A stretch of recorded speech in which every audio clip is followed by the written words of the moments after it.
Trading seems like a fairly simple activity. You buy the dip and then sell high in order to make a profit. Well, you know what? Things usually aren't as effortless as this. When does the dip take place? What does high actually mean?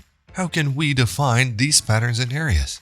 To answer these questions, we rely on trading indicators that help us navigate this whole field to discover the best possible strategy. These are tools that we can use to form an idea regarding the structure of the market and the proportion between demand and supply. But keep in mind that no analysis of this kind is 100% certain. Many traders use one or two indicators, but others use none and instead choose to rely on candlesticks to anticipate the way the market might shift. Today we'll look at the most commonly used indicators, what they relate to, and how we can integrate them into our trading strategy. So stick with us until the end. We'll start with the one that is very well known and probably easiest to understand indicator, the moving average. There are three types of moving average: simple, exponential, and weighted, but today we'll focus on one of them, SMA, or simple moving average. This indicator is easy to calculate as it represents the average price of an asset, let's say Bitcoin, in a given period of time. SMA 50, for example, is the average price of the previous 50 days. The goal of the SMA is to limit an asset's volatility to a time frame and help us identify trends. The period of time varies based on the trading strategy you decide to approach. If you're an investor or trader looking at larger time frames, clearly you'll focus more on higher SMAs. If you want to focus on recent volatility and short-term trends though, focus more on lower SMAs. Oh, and an important mention regarding SMAs is that they are considered areas of resistance and support by traders.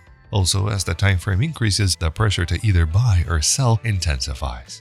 If SMA help us define support or resistant areas, bullish and bearish trends, the next indicator on our list, RSI, shows us when an asset is undervalued or overvalued in relation to what its correct price ought to be. RSI is an indicator introduced in trading over 40 years ago that ranges between 0 and 100. Generally, if the RSI goes above 70, it kind of means that the asset is overvalued and a pullback might follow. At the same time, if it drops below 30, it shows that the asset is undervalued, so this might actually be the time to buy.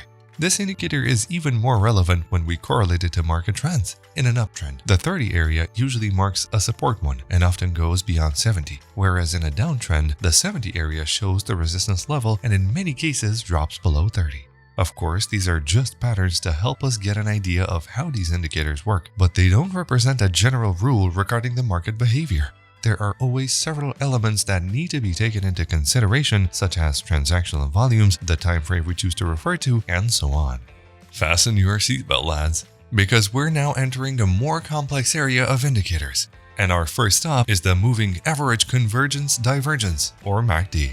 The MACD indicator uses two exponential moving averages, but unlike SMA, which takes all the price included in a time frame into account, it focuses on the most recent ones. This helps us define the bullish and bearish trends more accurately and take notice when we're outside them.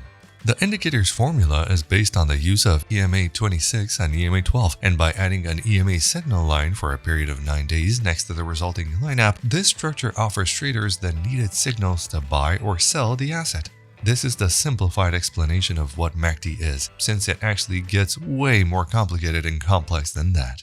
Another indicator we want to shine a light on is the Fibonacci Retracement. It has its origins in mathematics, but in trading, Fibonacci Retracement is a method of technical analysis to determine support and resistance levels. These ratios provide price levels to which markets tend to retrace a portion of a move before a trend continues in the initial direction. The levels are 23.6%, 38.2%, 61.8%, and 78.6%.